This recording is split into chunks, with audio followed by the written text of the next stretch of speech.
बिस्मिल्लाहिर्रहमानिर्रहीम। YouTube channel students of Quran Majeed की तरफ से खुश आमदीद। ईद की नमाज का सही तरीका। सबसे पहले नीयत।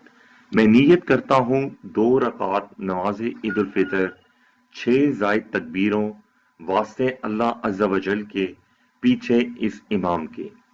तकबीर के बाद फिर कानों तक हाथ उठाएं और अल्लाह अकबर कह के हस्बे मामूल नाफ के नीचे बांध दें। उसके बाद सना पढ़ें। उसके बाद फिर कानों तक हाथ उठाएं और अल्लाह अकबर कहकर हाथ छोड़ दें। फिर कानों तक हाथ उठाएं और अल्लाह अकबर कहकर हाथ छोड़ दें। फिर कानों तक हाथ उठाएं और अल्लाह अकबर कहकर हाथ बांध दें।